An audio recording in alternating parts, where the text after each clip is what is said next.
mais risco, as queimaduras na cabeça e na face, as queimaduras no interior da boca e as lesões inalatórias. E nós precisamos ficar muito atentos e identificar quais são essas possíveis lesões por inalação. E quais são esses indicadores clínicos? Seriam as queimaduras faciais ou cervicais, chamuscamento dos cílios, depósito de carbono na boca ou no nariz, ou até mesmo a expectoração com aspecto de carbono, às vezes o paciente chega expectorando, alterações inflamatórias agudas na orofaringe, rouquidão, que já é um processo mais tardio, já está com edema comprometendo bastante, história de confusão mental, ou se o paciente sofreu a queimadura em local fechado, se teve explosão com queimadura na cabeça e no tronco, e níveis sanguíneos de carboxihemoglobina maiores que 10% se o doente foi envolvido em um incêndio. E assim, a presença de qualquer um desses achados sugere a lesão inalatória aguda e a necessidade da gente fazer a intubação traqueal, por conta do risco de ele edemaciar e, posteriormente, a gente não conseguir mais fazer a intubação do paciente mais tarde. Pode passar.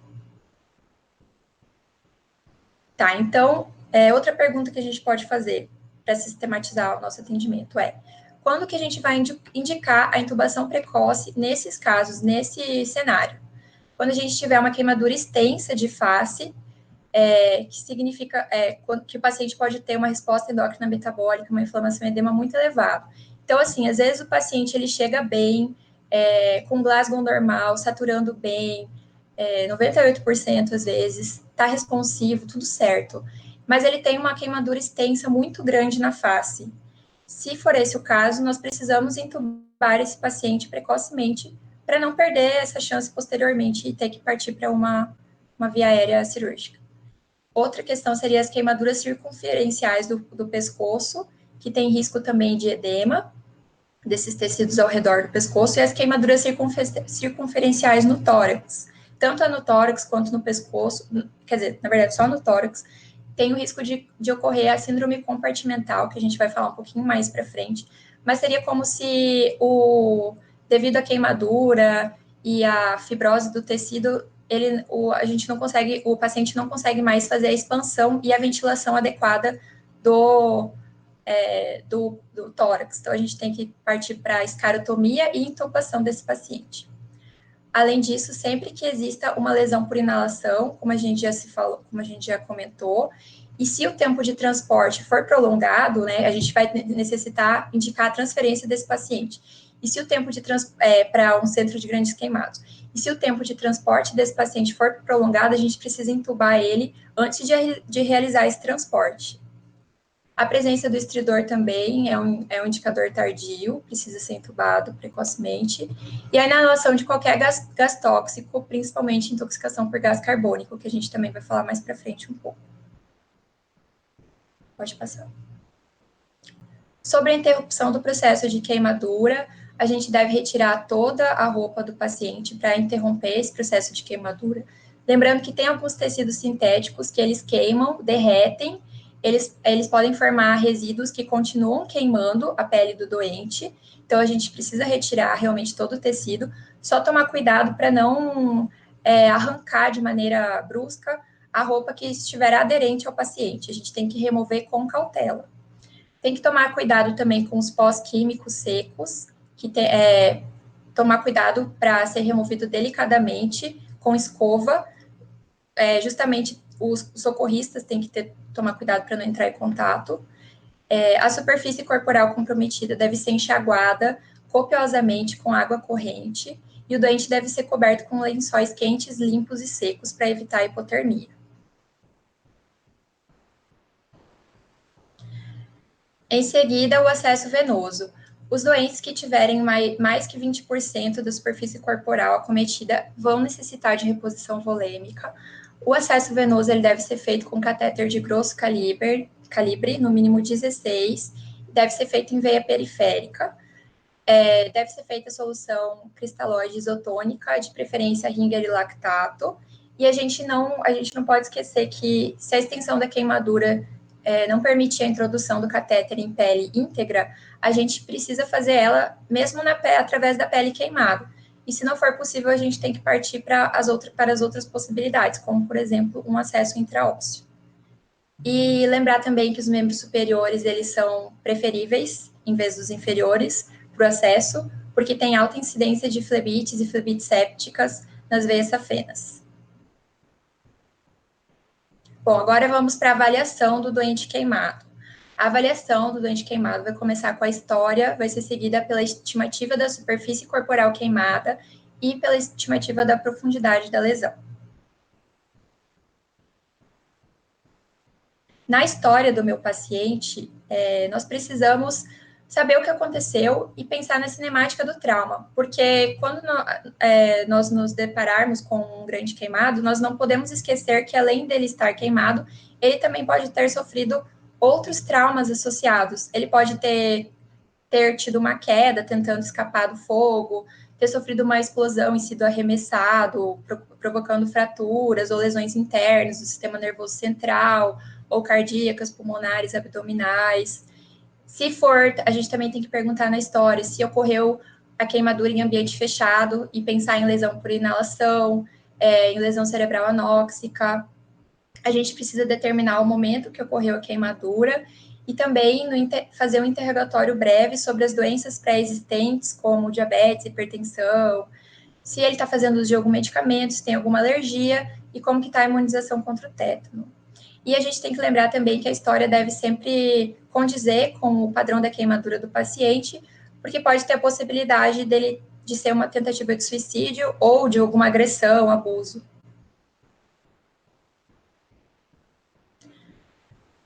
Sobre a área de superfície corporal, na emergência a gente segue a regra dos 9, que é uma regra prática e útil, que determina a extensão da queimadura, a sua gravidade.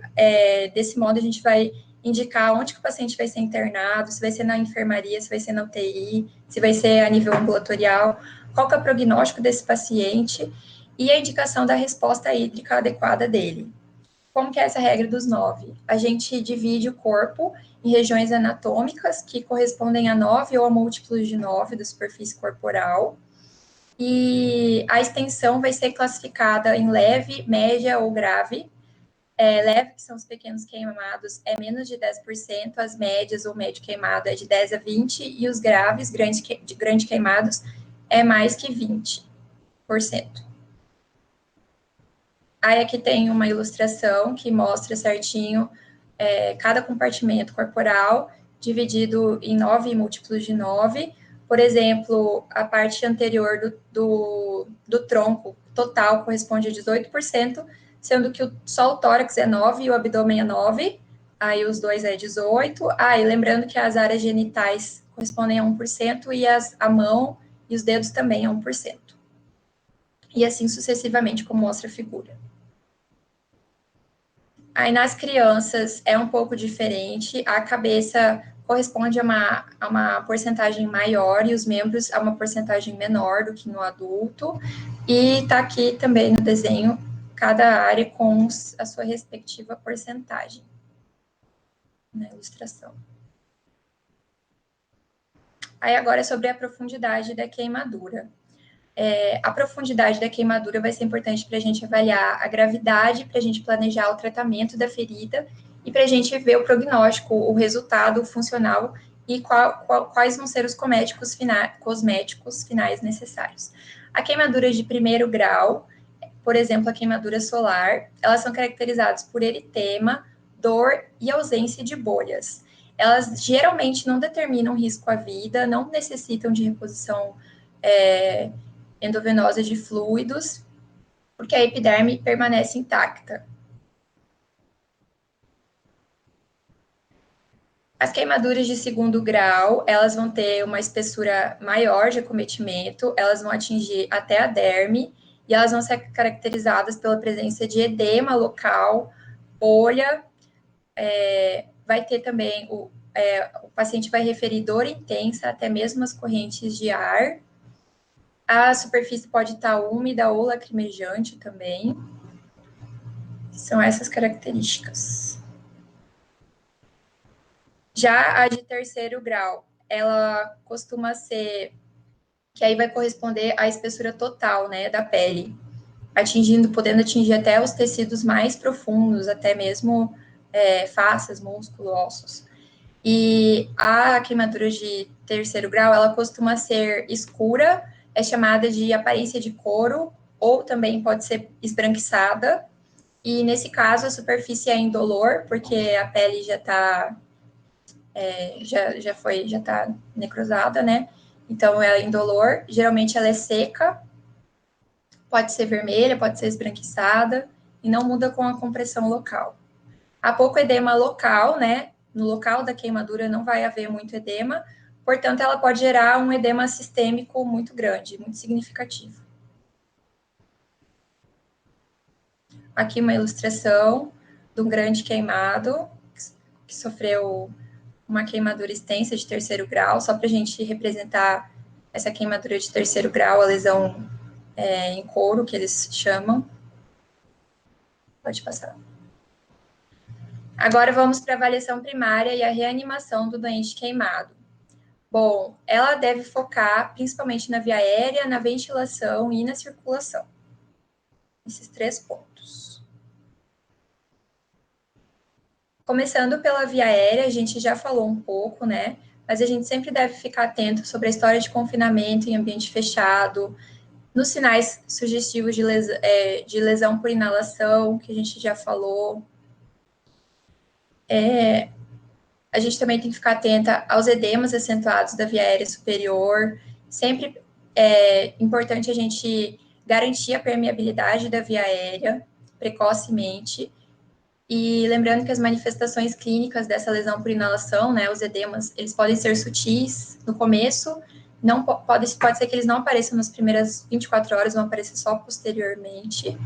E o médico não deve esperar por evidências radiológicas ou qualquer outro exame, gasometria arterial, para tomar conduta. E sim, ele deve se basear na história clínica e no exame físico, no atendimento que ele está fazendo aquele paciente.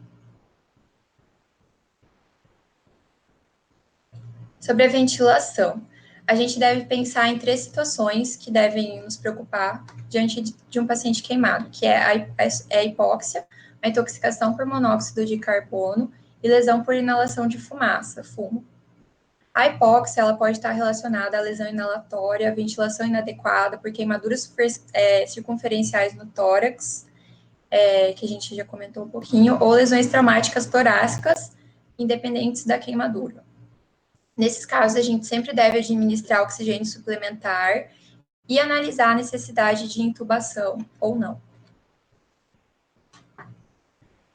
Já na intoxicação por monóxido de carbono, a gente sempre deve considerar essa possibilidade quando os doentes apresentarem uma história de queimadura em ambiente fechado. O diagnóstico vai ser pela história da exposição, né? E pela medida direta da carboxihemoglobina. E aí a gente vai se basear nos níveis de gás carbônico desse paciente. Os níveis inferiores a 20%, eles não costumam apresentar nenhum sinal e sintoma, mas conforme vai aumentando os níveis, os sintomas vão aparecendo, desde cefaleias e náuseas com 20% a 30%, confusão, coma e morte à medida que vai aumentando.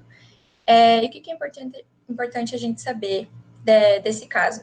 É que, assim, o monóxido de carbono, ele apresenta uma grande afinidade pela hemoglobina, 240 vezes maior do que o oxigênio.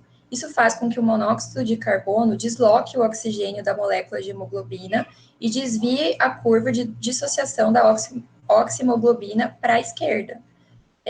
E também é importante a gente saber que o monóxido de carbono, ele se dissocia muito lentamente, a sua meia-vida é de 4 horas, com o doente respirando em ar ambiente. Mas se o paciente estiver respirando em oxigênio a 100%, essa meia-vida cai para 40 minutos. Por isso a importância da gente identificar essa possibilidade dessa intoxicação por monóxido de carbono e tomar a conduta adequada, que é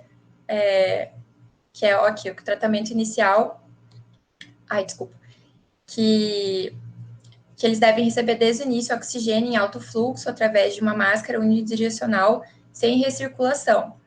E também pode ser que seja necessária a realização da intubação endotraqueal e ventilação mecânica, dependendo da situação. Bom, sobre a ventilação, em doentes com suspeita de lesão de via aérea, a intubação deve ser feita precocemente com um tubo traqueal de grosso calibre, porque pode ter a possibilidade da gente precisar fazer uma broncoscopia. A determinação da gasometria arterial também deve ser feita imediatamente, para a gente poder avaliar a evolução do padrão pulmonar do paciente.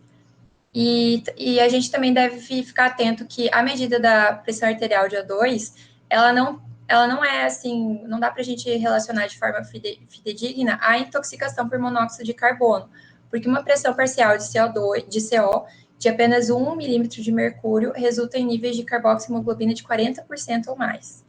Então, a gente torna-se obrigatório a gente medir os valores iniciais de carboxiemoglobina e administrar o oxigênio a 100% no nosso paciente.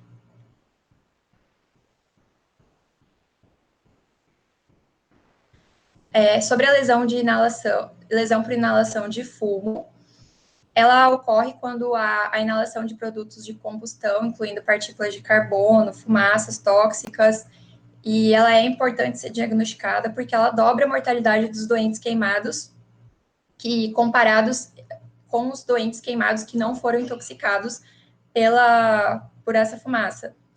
Por isso que é importante a gente identificar. E como que é a fisiopatologia dessa lesão por inalação por fumaça? Ocorre um acúmulo das partículas de fumaça nos bronquíolos distais do paciente, que vão gerar lesões e morte das células da mucosa brônquica. E essa lesão vai levar ao aumento da resposta inflamatória, que vai levar ao aumento da permeabilidade capilar e vai resultar na disfunção da difusão de oxigênio do paciente. E essas células necrosadas vão obstruir a via aérea. Essa obstrução e a diminuição da habilidade do paciente que ele tem de evitar as infecções aumentam o risco do paciente de desenvolver pneumonia, por exemplo. E a Associação Americana de Queimaduras definiu 2 critérios para a gente diagnosticar a lesão por inalação por fumaça, que o primeiro é a exposição ao agente combustível, e o segundo é sinais de exposição à fumaça na via aérea inferior, abaixo das cordas vocais, pela broncoscopia. Nesses pacientes, a gente precisa realizar uma radiografia de tórax e gasometria arterial para avaliar a condição inicial do paciente e comparando com a sua evolução. Muitas vezes, no início, pode estar inalterada, e aí a gente vai comparando a evolução do paciente e realizando novas radiografias e gasometrias. E, nesses casos, também a gente precisa avaliar a necessidade de intubação. Deixa eu passar. Além disso, outras observações seriam que, caso o nosso paciente tenha uma condição hemodinâmica boa, que permita que, e a gente também possa excluir lesões da coluna, a gente deve realizar uma elevação da cabeça e do tórax do paciente em 30 graus, porque isso vai auxiliar na redução do edema do nosso paciente. E caso a queimadura de 3º grau das paredes anteriores e laterais do tórax produza uma restrição importante da sua movimentação, mesmo se houver ausência da queimadura circunferencial, a gente vai ter que realizar a escarotomia da parede torácica e a intubação do paciente. Sobre a circulação. Os doentes gravemente queimados, eles podem ser portadores de outras lesões, de outros traumas que provoquem um choque hipovolêmico, e nesses casos nós temos que tratar eles segundo os princípios de reanimação, né, de choque. Aqui a gente vai focar mais sobre os queimados, como a gente está fazendo, e essa reanimação com fluidos para o tratamento de queimaduras também deve ser realizada, e ela tem que ser realizada junto com uma monitorização horária do débito urinário, e por isso que é necessário a gente fazer a sondagem vesical desse paciente. Pode passar. E para a gente fazer essa reposição volêmica do queimado, a gente segue uma regra, que é a regra de Parkland, que ela até foi atualizada agora no ATLS 10ª edição. Antes a regra era de 4 a 2 ml, agora é 2 ml de Ringer lactato, vezes o peso do paciente, vezes a área de superfície corporal. e a gente precisa administrar essa quantidade nas primeiras 24 horas, sendo que metade dela vai ser administrada nas primeiras 8 e a metade restante nas 16 horas seguintes. Lembrando que para calcular a superfície corporal total queimada do paciente, a gente só leva em consideração as queimaduras de segundo e de terceiro grau. Aqui uma tabelinha do ATLS, mostrando ali a fórmula que para adultos e crianças mais velhas, maiores de 14 anos, nós utilizamos 2 ml por quilo por área de superfície corporal. E a gente tem que ficar atento ao débito urinário, que tem que estar 0,5 ml por quilo por hora ou 30 a 50 ml por hora. E aí varia, tem algumas outras variações de crianças. Pode passar. Aí aqui eu coloquei um exemplo, só para ilustrar melhor. Por exemplo, um homem de 100 quilos com 80% de área da superfície corporal queimada, ele vai necessitar de 2 ml vezes 80% vezes 100 quilos, que vai corresponder a 1.600 ml, que devem ser infundidas em 24 horas. A metade, 8.000 ml, devem ser infundidos nas primeiras 8 horas e o restante nas próximas 16 horas. Portanto, o paciente deve receber 1.000 ml por hora. E assim, após essa quantidade inicial, a gente vai reavaliar o paciente baseado no débito urinário dele, né, que deve ser baseado em 0,5 ml por quilo por hora nos adultos. E aí a gente vai avaliar se precisa aumentar um pouco ou se dá para diminuir. Nós vamos ir avaliando de acordo com as condições do nosso paciente. Pode passar.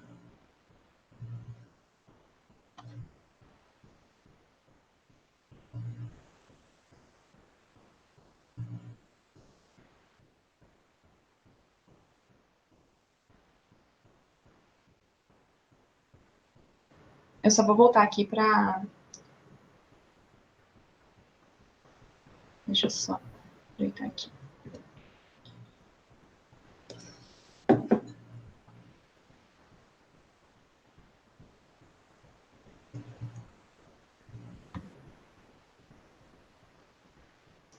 Bom, tá me ouvindo, Raquel? Sim. Então, dando continuidade à apresentação, né?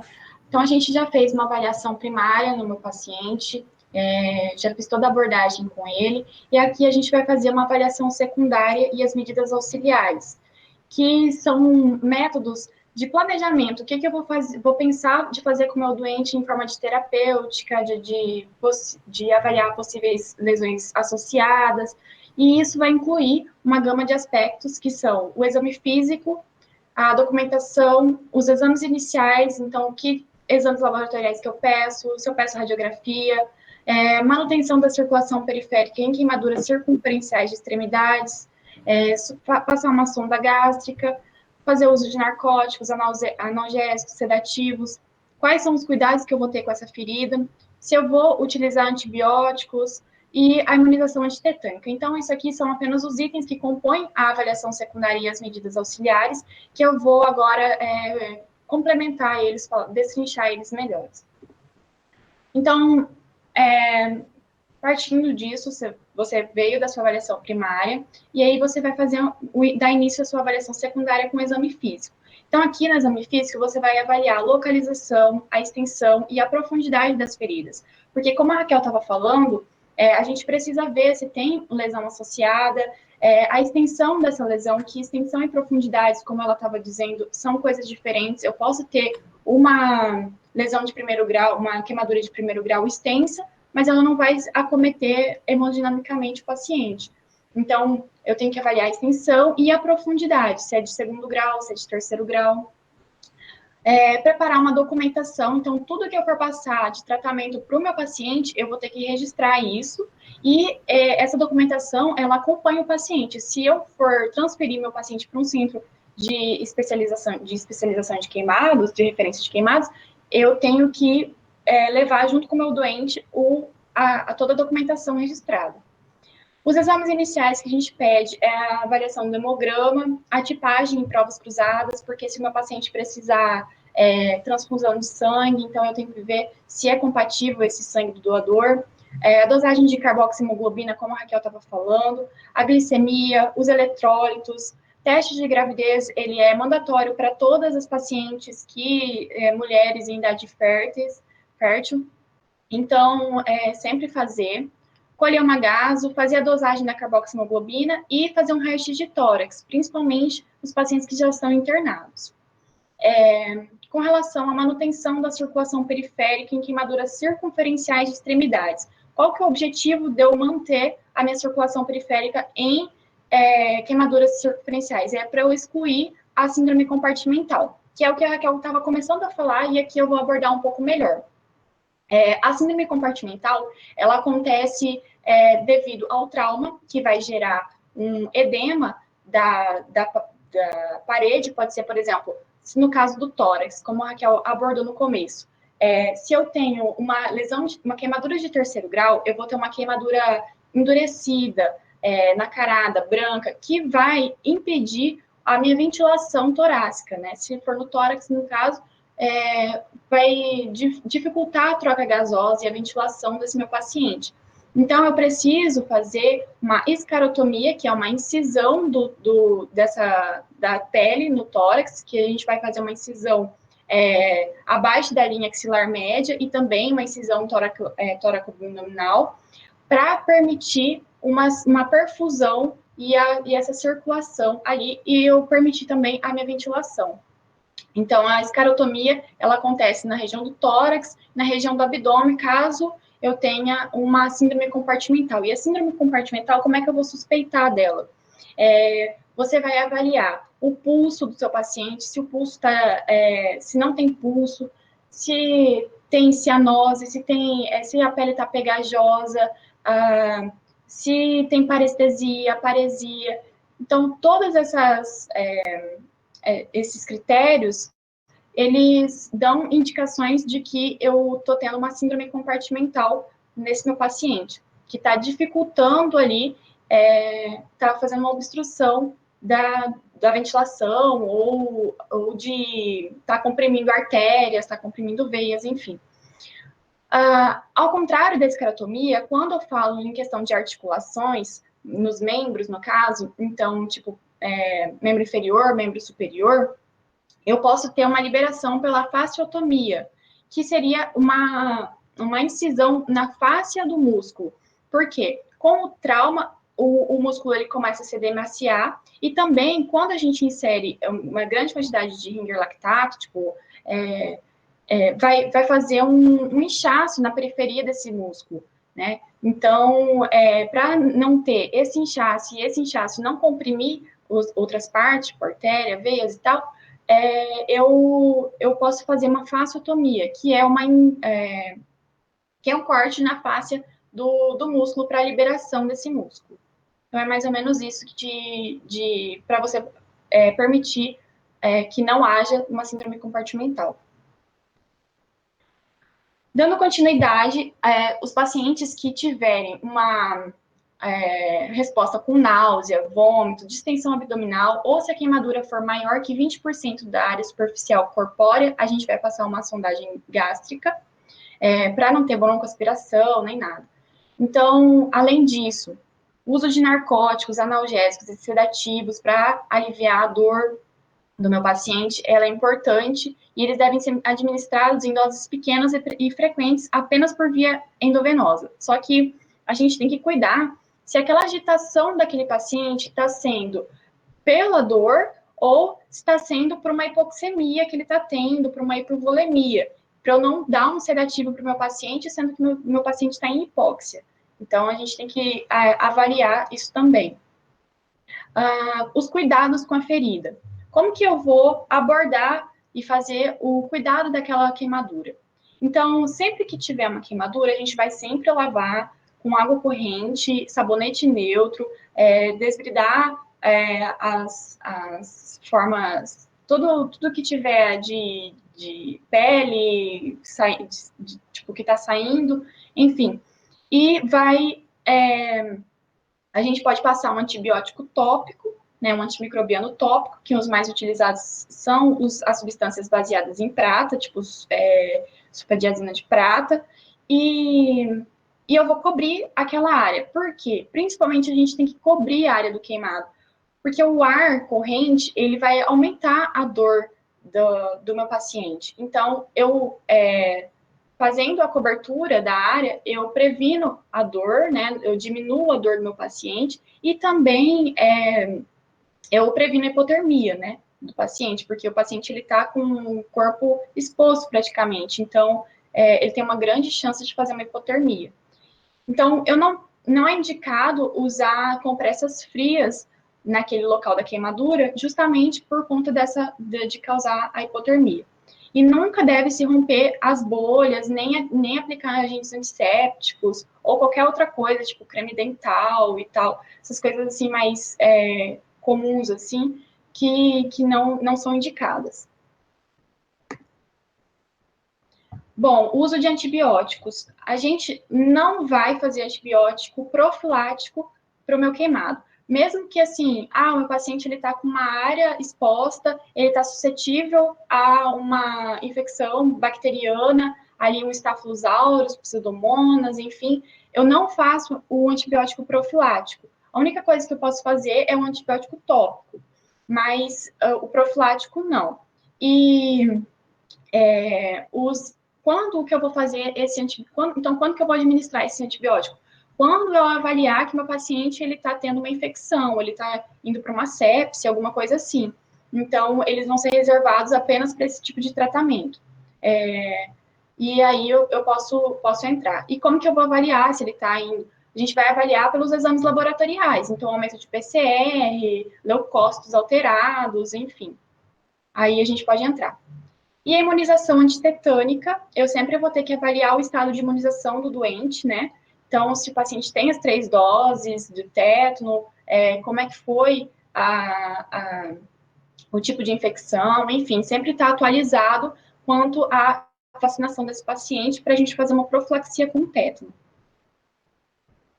Bom, sobre as queimaduras químicas, as queimaduras químicas a gente sempre, como profissionais da saúde, temos que ter cuidado ao manejar uma queimadura química, então sempre estar com EPI, porque às vezes a substância química ainda está lá, e aí a gente pode também sofrer uma queimadura por aquilo.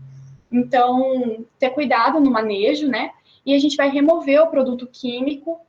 Se tiver pó ali, o pó seco estiver ali, a gente vai remover com uma escova antes de fazer uma irrigação. E aí, se não tiver, a gente vai irrigar aquela área com uma ducha, uma mangueira, por 20 a 30 minutos no mínimo. Se tiver uma queimadura dos olhos por uma substância química, a gente vai fazer uma lavagem extrema e incessante dessa queimadura. Então, ali, até recomendado pela TLS, durante as primeiras 8 horas após a queimadura, a gente vai fazer irrigação, né? E se tiver uma queimadura por algumas substâncias específicas, como o ácido hidrofluorídrico, a gente vai fazer uma consulta a um centro de queimados. Vai requerer uma consulta num centro mais especializado. Sobre queimaduras elétricas, sempre avaliar também se o trauma foi por uma fonte de alta tensão, se teve uma passagem de corrente elétrica com ponto de entrada e saída. Vai avaliar, por exemplo, se esse paciente estava, por exemplo, assim, pense num paciente que estava mexendo nos fios de alta tensão e caiu de lá. Então, a gente tem que avaliar como que foi a cinemática desse trauma para a gente ver se não tem lesões associadas, né? Porque o paciente cair de uma altura, fazer uma queda de altura, pode ter outros traumas associados. E avaliar se teve perda de consciência, se teve uma parada cardiorrespiratória no momento do acidente, e se tem a extensão da lesão e a passagem da corrente, sempre observar. Fazer sempre uma monitorização cardíaca contínua, 24 a 48 horas, e fazer a coleta das enzimas, né? Enzimas cardíacas. Sempre internar o paciente que for vítima desse tipo de trauma, referenciar esse paciente também, é importante, avaliar mioglobinuria, estimular o aumento da diurese com a maior infusão de líquidos, inclusive aqui nas queimaduras elétricas, são as únicas, a única que foge a regra ali de Parkland, que você pode fazer 4 ml na regra de o peso do paciente, vezes a superfície corpórea queimada, vezes 2 ml, aqui vai ser vezes 4, porque a gente vai infundir uma maior quantidade de líquido. E avaliar sempre a diurese desse paciente. Na passagem da corrente pela região de punho, abertura do túnel do carpo, a gente vai avaliar o antebraço, o braço, os membros inferiores, para ver se não teve uma síndrome compartimental, e aí vai ter uma necessidade de escarotomia, de fasciotomia, nesses segmentos. Então, quando que eu vou pensar se eu preciso transferir esse meu paciente para um centro referenciado de referência em queimados? Então, toda vez que tiver uma lesão de segundo grau maior que 10% da superfície corporal queimada, a gente vai referenciar e vai transferir esse paciente. Todas as queimaduras de terceiro grau, quando atingir áreas nobres, que seriam as áreas nobres? Face, pescoço, articulações, períneo, são áreas que a gente vai referenciar e vai transferir esse doente.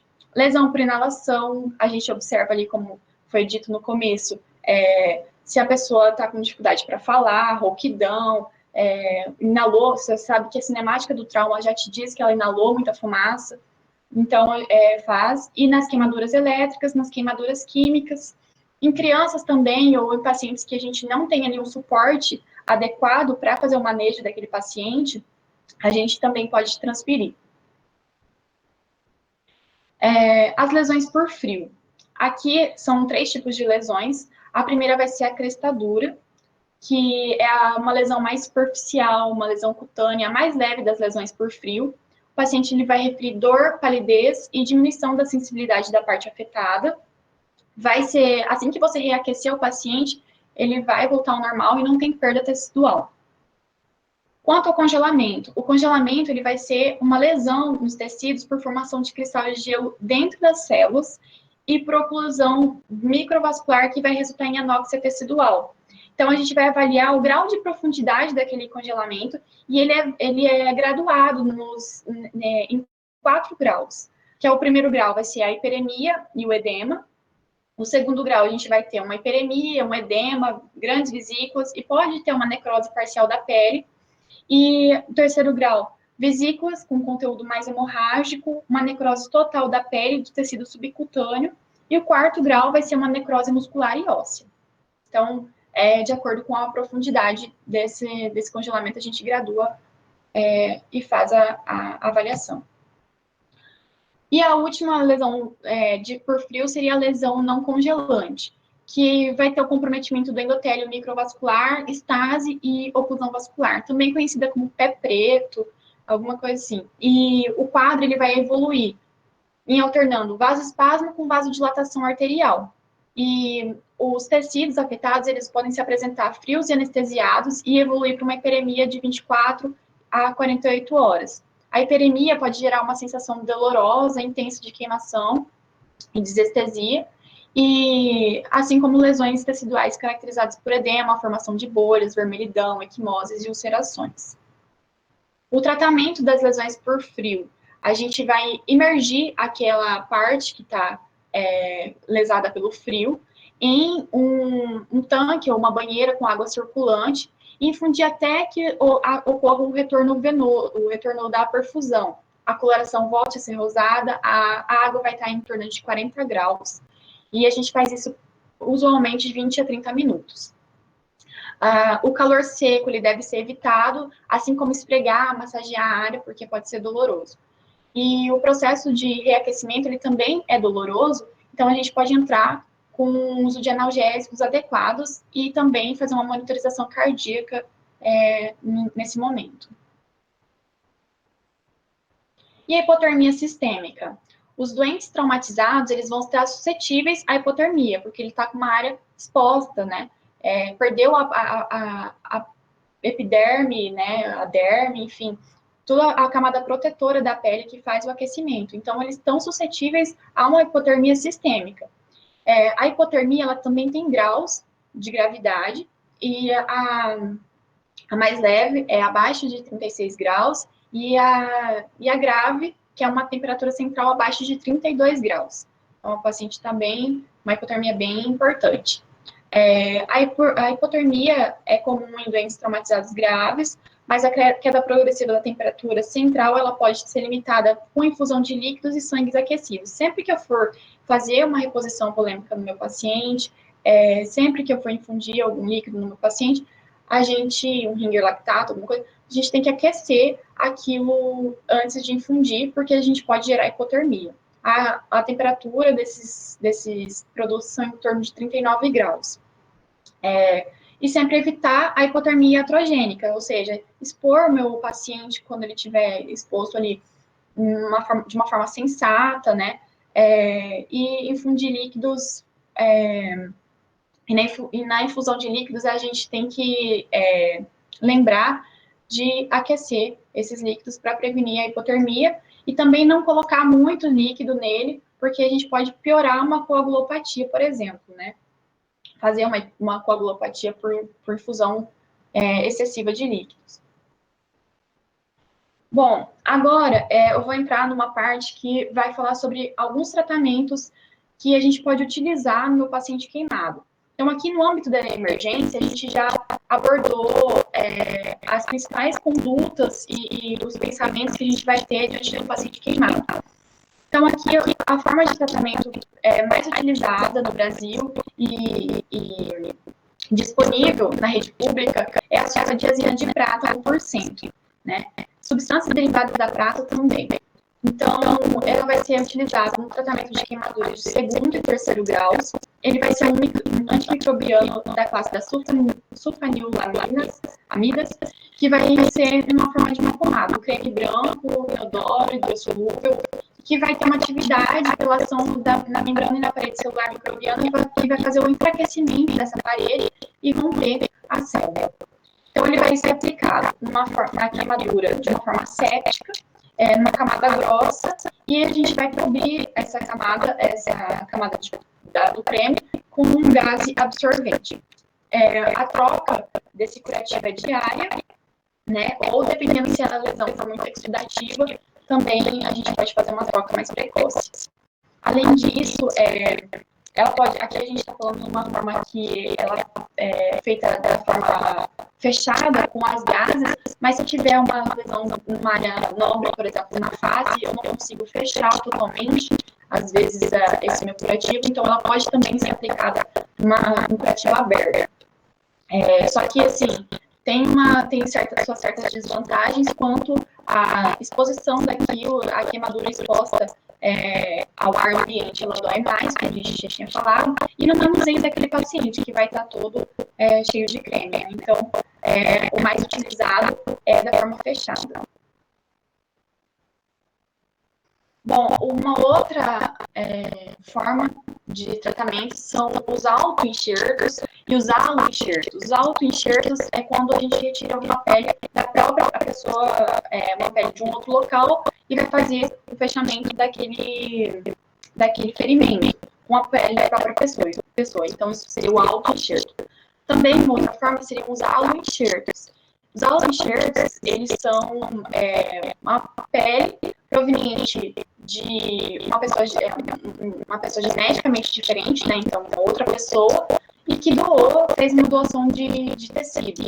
Então, uma doação de pele. Então, a gente vai usar a pele de outra pessoa para cobrir aquele ferimento. Então, ela vai funcionar como um curativo biológico temporário.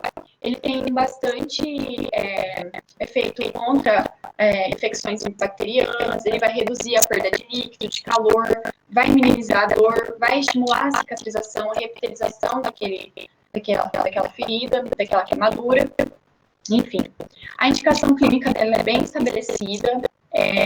A cobertura da área receptora, proteção de lesões de espessura parcial, proteção de autoenxertos e cobertura temporária de lesões extensas e profundas. Atualmente, no Brasil, a gente tem o banco de pele, que são 4. Tem um em São Paulo, um em Porto Alegre, um em Curitiba e um feito agora em 2017 no Rio de Janeiro, que é o mais recente. Então, é uma opção de tratamento. E temos os xenoenxertos, que são materiais provenientes, uma pele de um animal que vai ser utilizado para fazer a cobertura daquela queimadura no humano. Então, o mais utilizado e, inclusive, é um experimento do Brasil, que é localizado no Ceará, esse experimento, o banco de pele de animais que tem no Ceará, e eles estão estudando a pele de tilápia do Nilo. A tilápia é o peixe mais consumido no Brasil, o quarto mais consumido no mundo. Então, ele tem uma aplicabilidade boa, tipo assim, uma disponibilidade boa, né? Vai ser uma coisa barata e tem sido promissor esse tipo de terapêutica. O preparo dessa pele é todo bem feito pela essa equipe. Eles fazem a lavagem, a desinfecção, a esterilização, tudo o que tem que ser feito para preparar aquela pele para o paciente receber. E tem se demonstrado que uma microbiota não infecciosa, numa estrutura morfológica semelhante à pele humana, inclusive com maiores quantidades de colágeno tipo 1, que é o colágeno da pele. Então, é um tratamento que é promissor, barato, que tem morfologia semelhante à pele humana, porém, ela ainda está em análise da eficácia pela Anvisa. A Anvisa ainda analisa sua eficácia. Mas ela tem se demonstrado promissora. E é um curativo biológico, oclusivo, no manejo e tratamento de queimaduras de segundo grau em adultos. Então, para queimaduras de segundo grau. Aqui, eu coloquei umas imagens sobre um caso clínico da Revista Brasileira de Cirurgia Plástica de um paciente tratado com um curativo biológico oclusivo com a pele de tilápia do Nilo. Então, na figura A gente vai estar vendo a pele já lavada, já preparada, né, para receber. Na B, a gente vai ver o que foi feito o curativo da pele com a pele de tilápia do Nilo, o primeiro atendimento clínico e a mensuração da dor pela escala da dor visual, pela escala analógica, escala visual analógica de dor. Então, foi mensurado quanto de dor o paciente estava sentindo ali por essa escala. Na C, a gente vai ver a avaliação desse curativo depois de 7 dias. E na D, é a completa revitalização da ferida depois de 16 dias. Então, a gente pode observar que houve uma revitalização. E também foi, segundo esse caso clínico que estava no estudo, os pacientes sentiram menos dor, porque quando você faz um tratamento com a sulfadiazina de prata, como eu estava falando, você tem que trocar aquele curativo diariamente, né? Ou conforme a exudação da ferida. Então, aqui na pele de tilápia não tem é mais demorado essa troca de curativo. Então, os pacientes se queixaram de menos dor por conta dessa troca menor de curativo. E também tem se mostrado eficaz na revitalização, com uma revitalização até mais precoce. De uma maneira comparativa, aqui nós temos um outro caso clínico da mesma revista, e o paciente ele foi submetido ao tratamento convencional com a hidrofibra de prata, o Aquacel. Então, aqui é o mesmo esquema. Então, na A foi a preparação da ferida, na B foi colocado a hidrofibra de prata e também medido a dor do paciente, na C, depois de 7 dias, como estava oclusivo, e na D, depois de uma completa revitalização da ferida depois de 18 dias. Então, foi feito mais ou menos o mesmo esquema.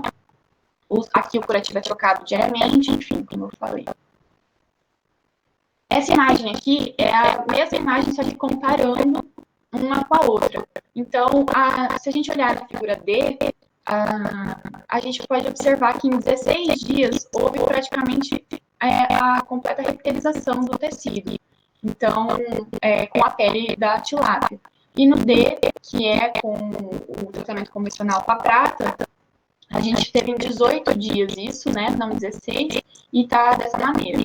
Então, assim, as duas formas, elas são eficazes, elas podem, digamos assim, segundo essa revista, as duas formas, elas são eficazes, têm sua funcionalidade, mas a Anvisa ainda avalia a da pele da tilápia.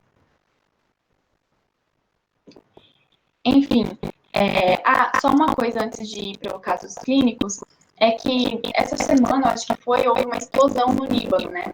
E aí até saiu uma matéria sobre o Brasil, ele está tentando enviar esse banco de peles de animais que tem a pele da tilápia, está tentando enviar para o Líbano, para esses pacientes vítimas de queimado da explosão, a pele da tilápia para fazer uma terapêutica.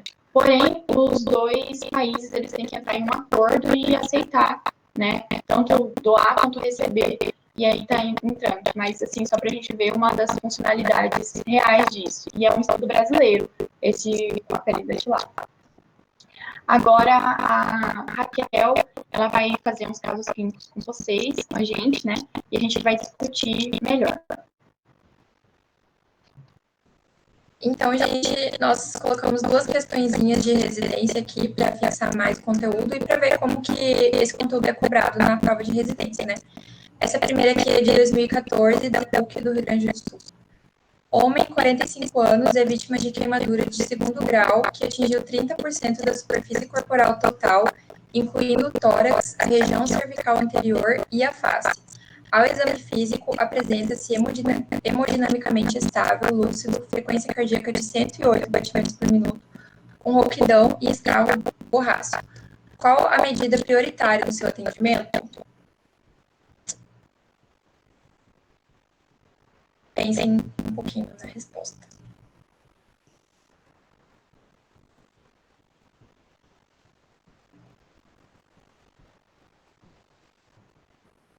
Pode passar a resposta.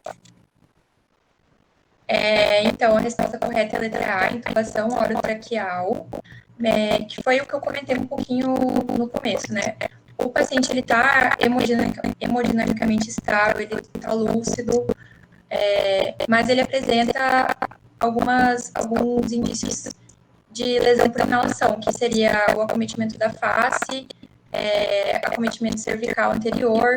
Então, esse paciente, ele tem um risco de fazer edema, a rouquidão também, né, o escaro, o rastro, ele tem um risco de fazer um edema importante e obstruir a via aérea dele e pode impossibilitar a intubação dele mais para frente na evolução dele e pode ser necessário a gente fazer um acesso cirúrgico na via aérea desse paciente. Por isso que o indicado nesse caso é a intubação orotraqueal. A próxima questão é de 2015, da UEL, que fala sobre a reposição volêmica. É um paciente de 75 quilos que apresenta queimadura de terceiro grau, comprometendo 45% da superfície corpórea. No atendimento inicial, foi realizado o cálculo de reposição volêmica pela fórmula de Parkland. Assinale a alternativa que representa corretamente o volume de cristalóides que o paciente deverá receber nas primeiras 8 horas de atendimento. Então, aqui tem que fazer cálculo, né? Mas pode passar. A gente vai utilizar a fórmula de Parkland, que vai ser o peso vezes a área de superfície corpórea queimada e vezes 2. Nessa questão, ainda está de 2 a 4, que era na TLS 9. Agora é 2. Nessa questão ainda está de 2 a 4. Então, seria 75 vezes 45 vezes 2, que seria 6.750 ml, sendo 50% nas primeiras 8 horas e 50% nas 16 horas seguintes. Pode passar. Agora é um casinho clínico.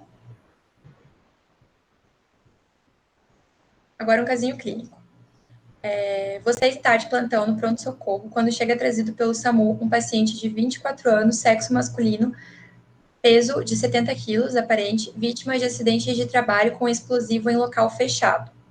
Apresenta queimaduras de segundo e terceiro grau, cometendo a face, a região anterior do tórax, abdômen e de toda a extensão do membro superior direito.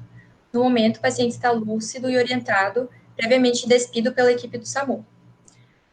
Bom, letra A. Qual deve ser a sua primeira conduta em relação a esse paciente e por quê? Pode passar.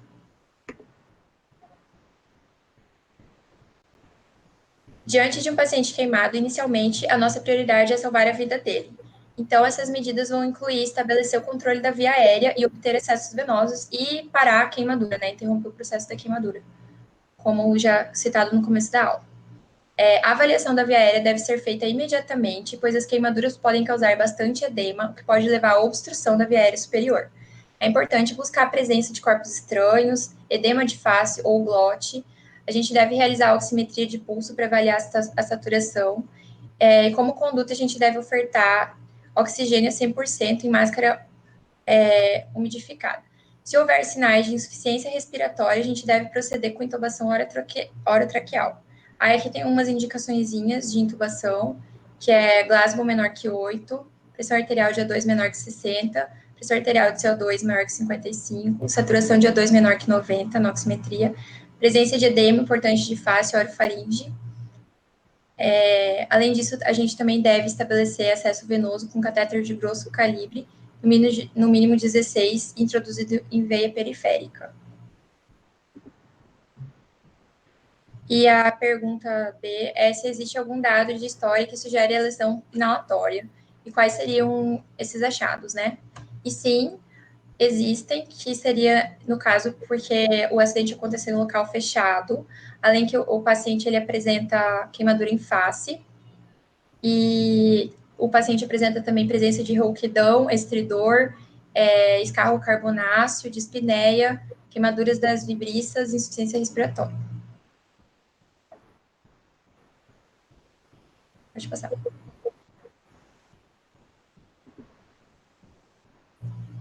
E a letra C, como você faria a reposição volêmica? Seria pela mesma regrinha que a gente já comentou. Então, eu vou passar bem rapidinho, que é 2 vezes a superfície corporal, vezes o peso. Sempre também a gente tem que lembrar de manter a diurese do paciente entre 0,5, aqui está a 1, mas agora é só 0,5. Mudou isso também, antes era de 0,5 a 1 ml por quilo por hora, agora é só 0,5 ml por quilo por hora, sendo que a gente deve fazer o total, que vai dar no cálculo 5.040 ml nas primeiras 8 horas e o restante nas próximas 16 horas. O total deve ser feito nas primeiras 24 horas.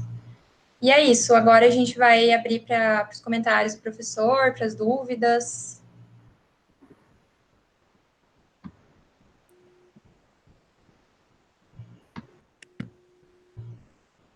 Então, boa noite a todos aí novamente. Gostaria de parabenizar as duas pela aula. Assim, algumas coisas eu vou pontuar em relação à aula. Achei a aula bem completa. Uma coisa que a gente observa é quando o aluno estudou não para fazer o conteúdo. Então, assim, demonstrou bom domínio do conteúdo, as duas, tá? Estava bem por dentro do tema. Os slides foram bem organizados, então isso é importante também, a sequência, esse roteiro que foi feito.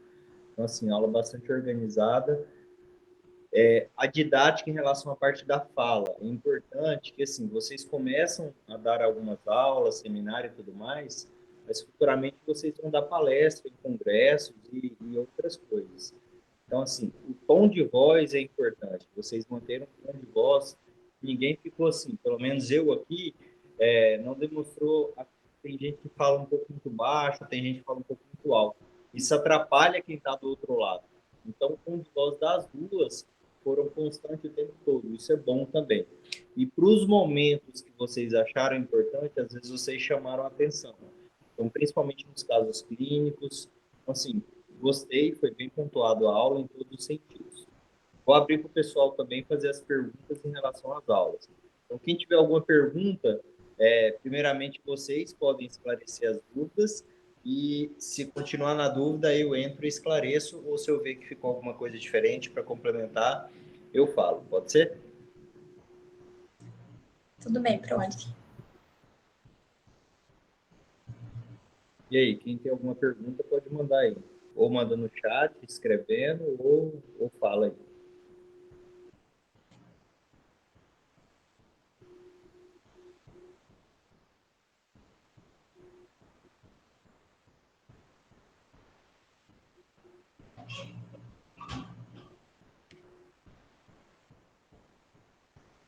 Ó, o pessoal tá de boa, hein? A aula foi muito boa, ninguém tem nenhuma dúvida.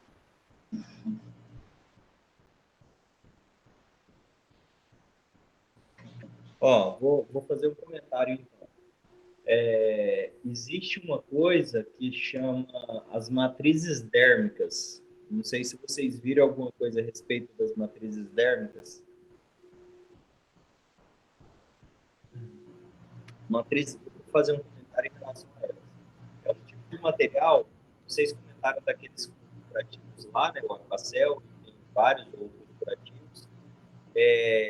A gente tem os curativos biológicos, como vocês mostraram, tem a pele de tilápia, em Goiânia tem a pele de rã, começou pela pele de rã, e tem a pele de cadáver que a gente usa também, funciona como curativo biológico. Existe uma coisa que chama matriz térmica, utiliza-se também como curativo biológico, principalmente em criança, tá?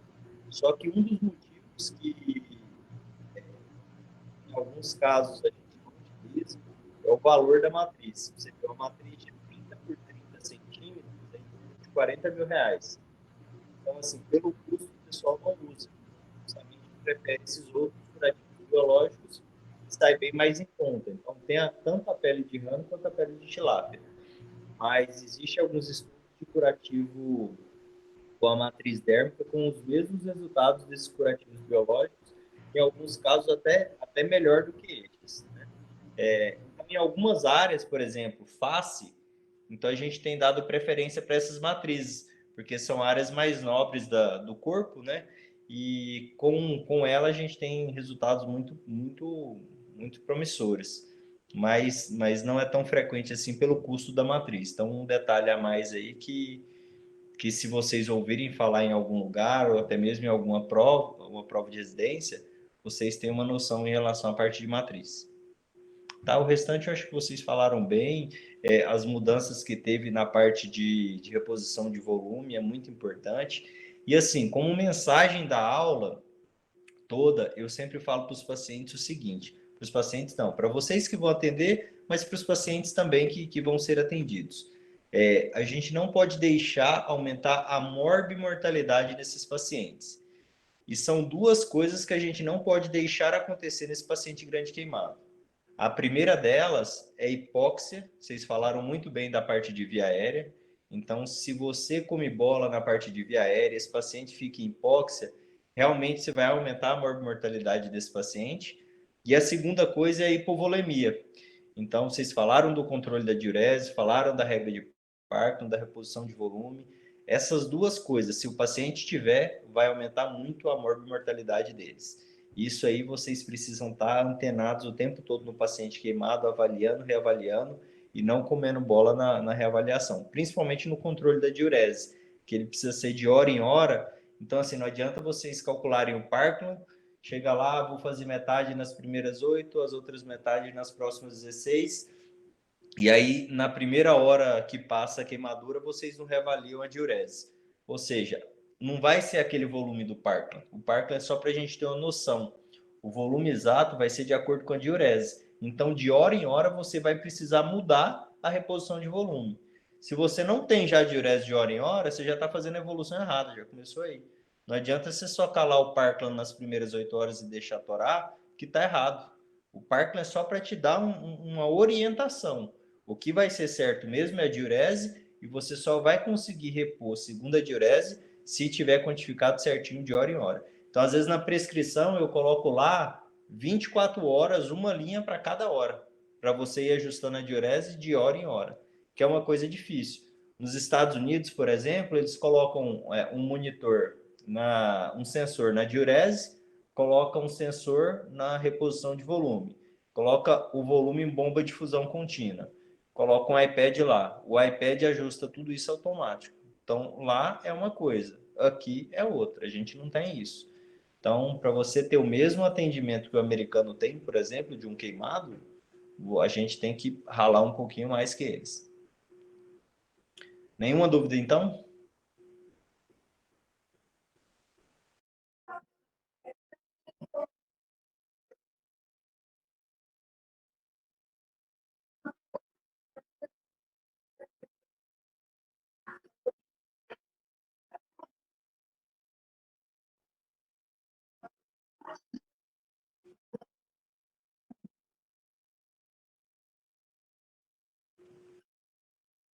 E aí, qual das duas quer responder? Depois eu complemento.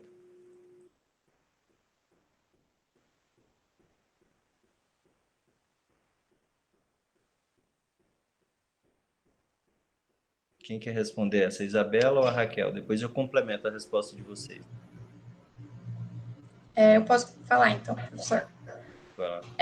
Bom, então, como foi falado no começo, o nosso paciente queimado, ele vai ser manejado como um paciente de trauma, né? Então, nós vamos seguir o ABCD do trauma, como se fosse um paciente de trauma, seguindo esses mesmos parâmetros, mas tem algumas outras questões específicas do queimado que tem que levar em consideração, que seria a intoxicação por monóxido de carbono, a lesão por da face, que são as lesões por inalação.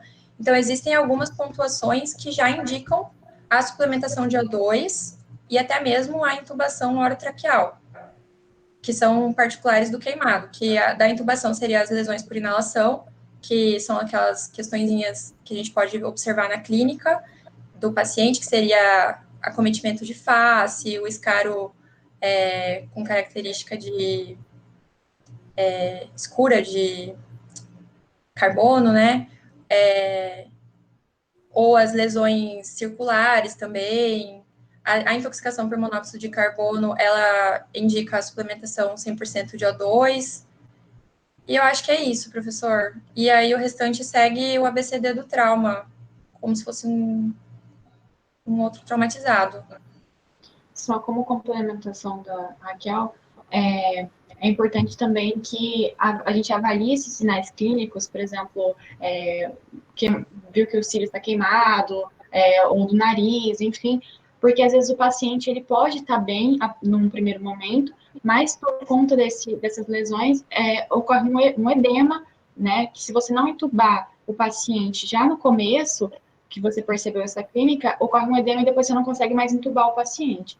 Então, é importante também essa avaliação.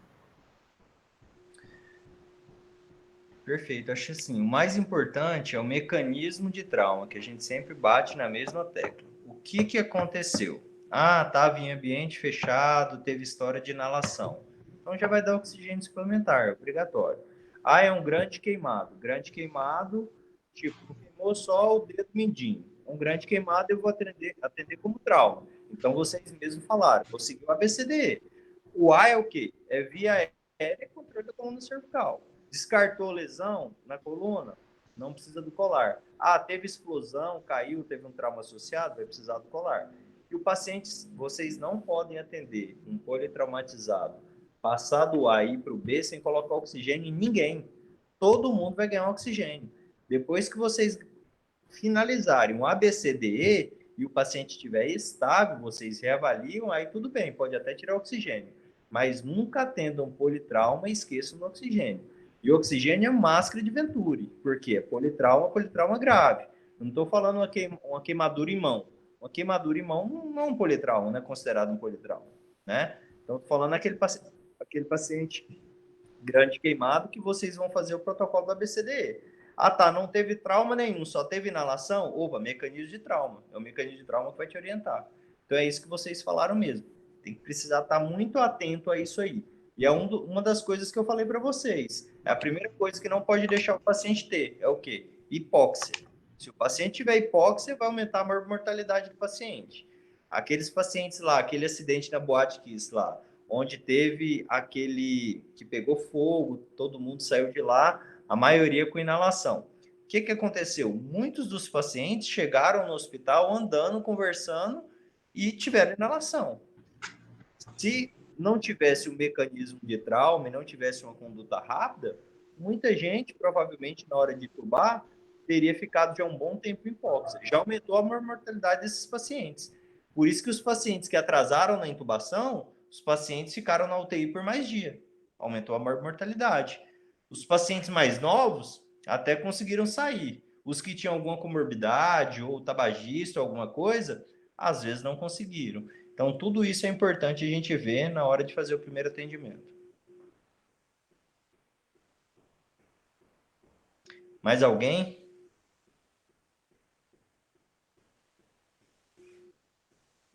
Prof, só queria checar uma dúvida.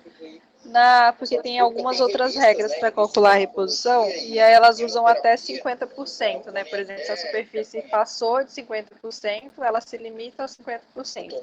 Na de Parkland, eu vou usar o total, por exemplo, deu 70%, eu vou usar 70% na fórmula, ou eu me limito a 50%? Deu para entender? Eu tô rindo aqui porque foi uma discussão que teve num grupo de cirurgia plástica, só de cirurgia plástica. E aí ninguém chegou no consenso disso aí. Você vê, nem os cirurgiões plásticos chegaram no consenso disso aí. Por quê? Primeiro porque depende da referência bibliográfica. Existe referência bibliográfica falando para você usar 50% e outros lugares não coloca 50% e você usa a porcentagem total que for.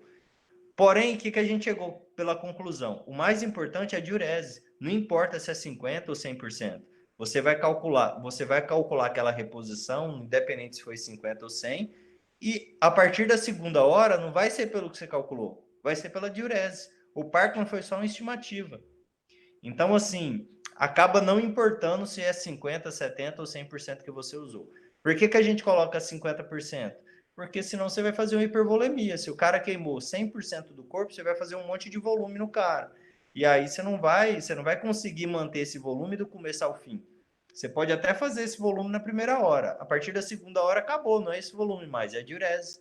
Você tem que ajustar a segunda diurese. Então, para a residência, para a prova de residência de vocês têm que checar a referência bibliográfica. E aí, às vezes, entra até pegadinha. Por quê? Porque se a referência não tiver os 50%, vocês vão ter que usar o volume total que ele colocar, 80%, por exemplo, de queimadura. Se tiver na referência bibliográfica o teto máximo 50%, eles vão utilizar isso daí. Tem gente que coloca isso aí, essas pegadinhas, para quê? Para o cara da casa entrar e para quem é de fora não entrar. Porque ele já fala, ó, nossa referência é 50%. Aí vocês vão lá, e aí coloca na resposta as duas. A que tem 50 e a que tem 80. Só para a maioria marcar o errado. Então checa a referência bibliográfica das provas de residência que vocês forem passar. E na nossa prática diária, geralmente eu uso 50%. E aí eu tenho um parâmetro principal, a diurese. Beleza? Beleza, prof. Obrigada. Entendi. Mais alguém?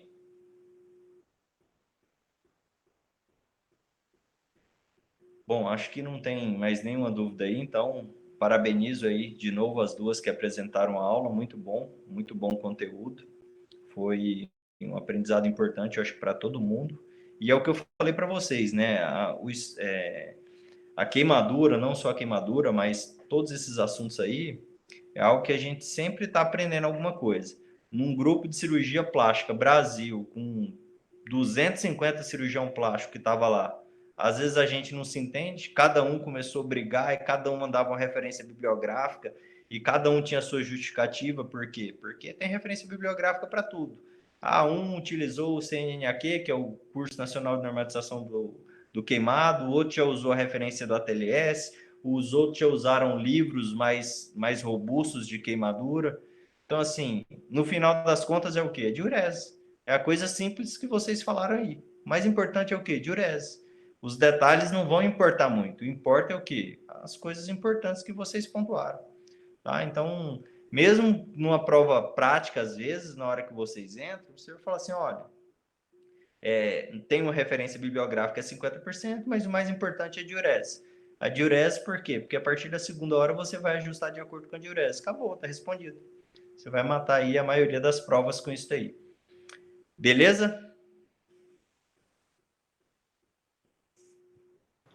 Muito obrigada, professor, pelo auxílio. Obrigada a todos também que participaram, que ouviram a nossa aula. A Raquel quer falar alguma coisa também? Obrigada. Só agradecer também a participação de todos. Obrigada, professor, por ter orientado a gente nessa aula. E é isso, gente. Valeu, boa noite aí a todos. Boa noite. Boa Obrigada, noite. tchau, tchau. Bom final de semana.